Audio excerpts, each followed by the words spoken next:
ეწოდა ანა მარია შამანაძე. ისევ აგრძელებს თქვენთვის გადაღებული მასალის გაშუქებას.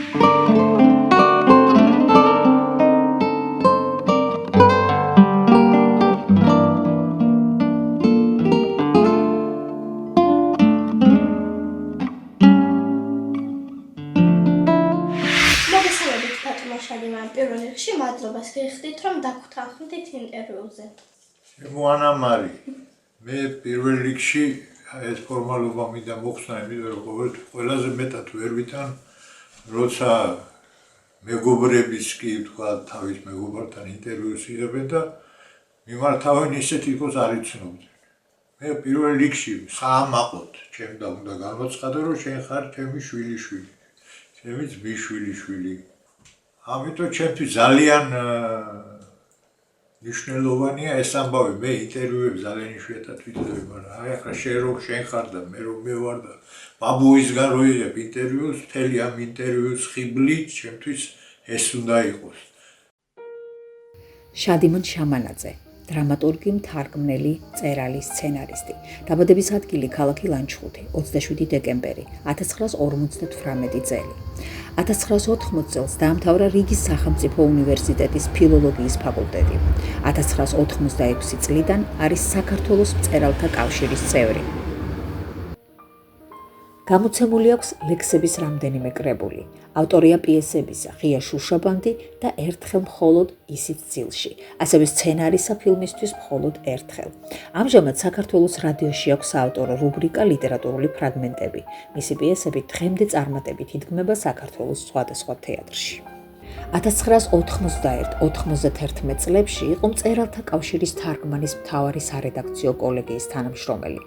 მწერალთა კავშირის მხატვრული თარგმანის საგამომცემლო ცენტრ ხომლის დირექტორი. 1996 წელს ლიტერატურულ ჟურნალ „არილის“ და ელექტროჟურნალ „ელექტროლიკის“ მთავარი რედაქტორი.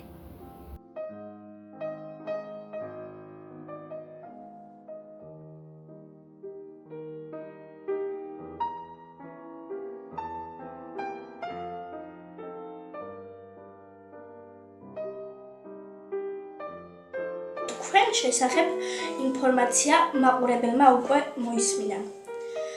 ვიამბეთ თქვენს ბავშვობაზე. ჩემი ბავშვობა, რა თქმა უნდა, განსხვავებული იყო, მაგრამ აი ახლა სადაც აქვს ხედავთ ამ პანჯრის წინ იყო ალუბლის ორი ხე. იმ ალუბლის ხიდან მე გადავდივდით სახურავს. ამ სიმაღლე არ იყო ეს სახლი. აი ახლა წვიმიანი ამინდია. იმ წლებში მერჯევი მე ვახსოვს ძირითადად როგორც წვიმა და ტალახი. მაშინ რა თქმა უნდა ეს ბეტონი არ ეგო ამ გზაზე ხრეშიც არ ეყარა. ტალახში დავტანტალებდით და ეს იყო დიდი სიამოვნება და სიხარული. ერთ წელიწადს სხვებს მივბაძე და ფეხში შველამ დავიწყე. სიარული და ყოველ საღამოს ეკლებს მაცლიდნენ ფეხიდან, მაგრამ მე ისე გამიუხეშდა ფეხის გულები, რომ ვეღარც ეყალბს ზომდი და ვეღარც ვერაფერს.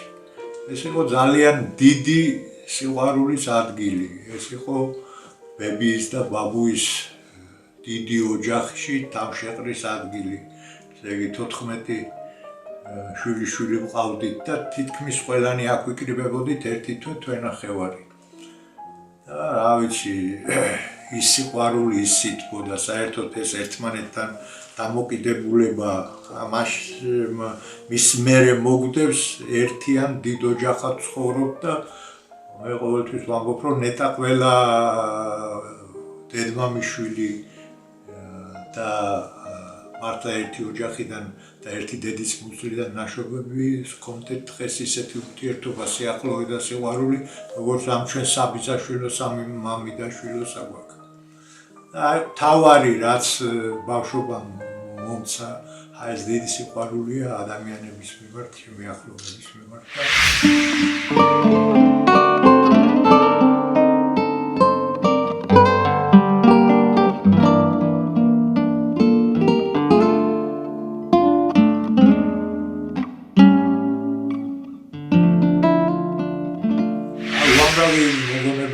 როგორც თქვენ გაქვთ ახლა სოფელთან დაკავშირებით და თქვენ ბავშვობასთან დაკავშირებით უამრავი მოგონება და არც მეტი და უკეთესი გექნებათ. ბავშვობიდან იწყება ადამიანობა და ადამიანურობა და ღირებულებებს. ხო ამის მასწავლებლები როგორც წეგანა თქვი პირველ რიგში ბებია და ბაბუა და ის სიყვარული იყო და ესე იგი აბსოლუტურად ისეთი სიყვარული უანგარო შეუზღუდავი არამკაცრი არც ერთ გამოვლინებაში და ეს იყო დიდი ბედნიერება. რა თქმა უნდა, ოჯახური ტრადიცია, გარემო ძალიან დიდი მნიშვნელობა აქვს და მამაჩემს წიგნი ეჭირა ხელში და ანკარმისტარიდან რვეული და რა თქმა უნდა, ძალაუნებურად ბაძავ მერე ბავშვი ამას. მეორე ძალიან დიდი მნიშვნელობა აქვს იმას, რომ გასართობი ბევრი არაფერი იყო, ახლა მე ეს სათამაშოები ეს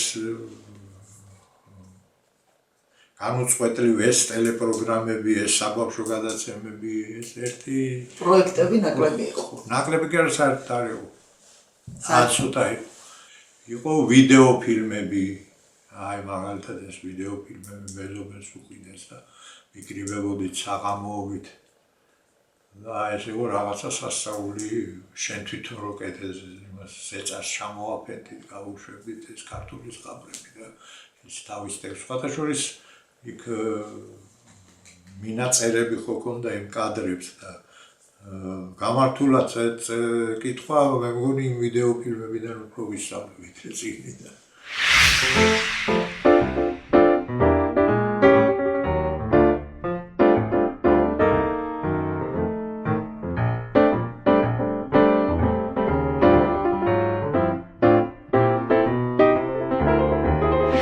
მამა იყო მიბაძვის ობიექტი და შთაგონების წყარო ეს რაღაც ცოტა ესეთი ხმამაღლა ნათქვამი მგონია რაღაც თამაშ ხდებოდა ეს ამბავი.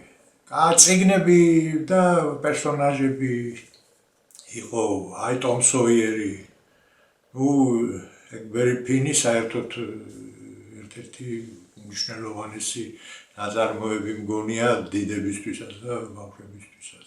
მაგალითად ძალიან მიყვარდა და შთაბეჭდილება მოახდინა ჩემს აკაკი წერეთლის ჩემმა თავგადასავალმა.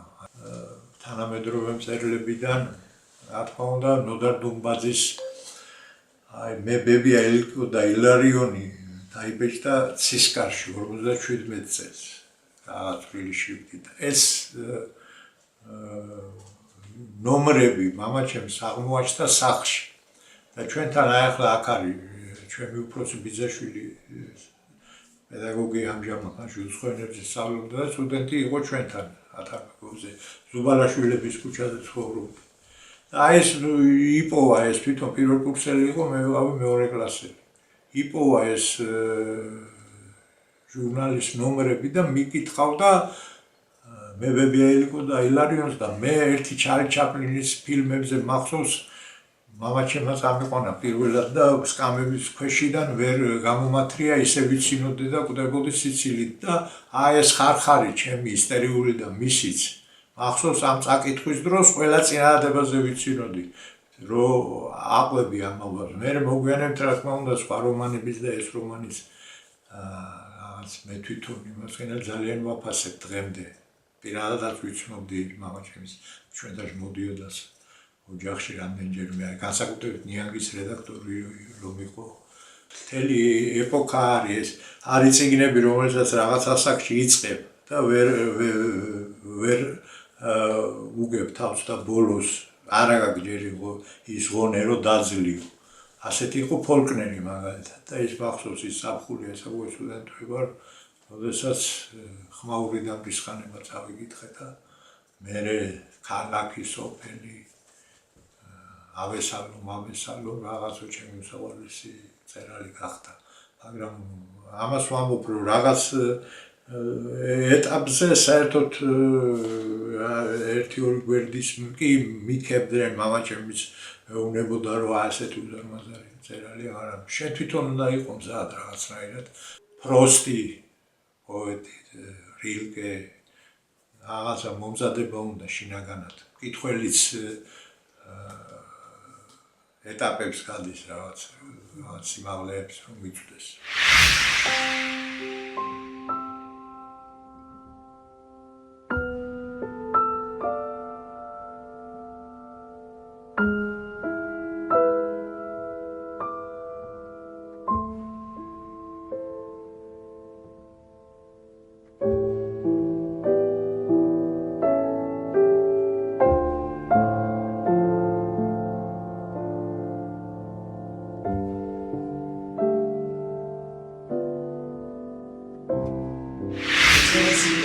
ექსპრომტად გავაკეთეთ. რა თქმა უნდა, ანა მარიას მე ვეხმარებოდი შესავალიც გააკეთა და მას ძალიან კარგ სინქრონს დავადებ. პირველ რიგში უღრმესი მადლობა რომ უარი აგვითხარით ინტერვიუზე, იმიტომ რომ მნიშვნელოვანია თითოეული ბავშვის წარმატება ამ დროს და თითოეული ბავშვის გადადგმული ნაბიჯი. ეხლა მე ვფიქრობ ანა მარია რო არ ყოფილა, რა თქმა უნდა, მე ინტერვიუზე თითქმის არ მახსოვს რომ სადმე ინტერვიუზე ჩამეწერო, სამ გამოსულიყავი. ჩემი უსაყვარლესი გოგოს ხათრით აკრა რა გამოვიდა. ანუ მაგრამ აბა გემრიელად დავიმშვიდობოთ. ეხლა და მე კადრ სინქრონი გავაკეთე. უღრმესი მადლობა პირველ რიგში რომ გვეწვია, ხო? და რა მოგცა შენ ახლა ინტერვიუ? უფრო მეტი სიყვარული განათლება და გადაცემას ალბათ რომ უყურებ უფრო კარგი იქნება, ხო? უფრო საინტერესო იქნება. ძალიან დიდი მადლობა და ჩვენ ვფიქრობთ რომ სამახსოვრო ფოტოებსაც გადავიდეთ.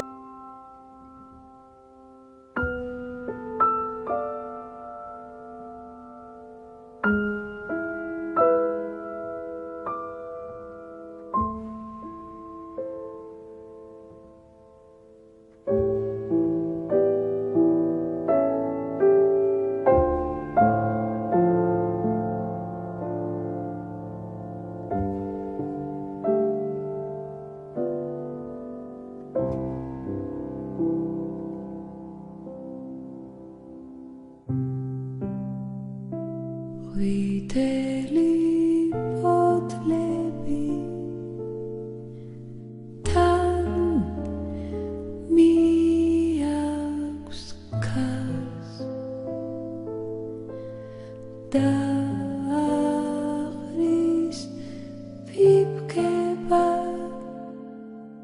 shen sakhlis kas Gedzachi arabi aram tzems khmas viteli potlebi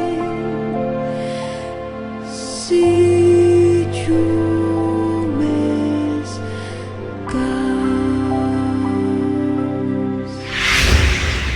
ინტერნეტ ტელევიზია ინკოგნიტო შენ გეავდება. მოდი, აიხდინე ოცნება და გახდი ჟურნალისტი. საინტერესო ლექციები, სტუმრები, გასვლით და ადგილობრივი შეკრება. აუწყე ფეხი ცხოვრების რიტმს და იმოგზაურე ჩვენთან ერთად. დაგვიკავშირდით ნომერზე 574 50 0094. გვიყურეთ და დაგვიმახსოვრეთ www.incognito.tv.gr. ტელევიზიის დამაარსებელი და ხელმძღვანელი მარინა კაპიჭიძე.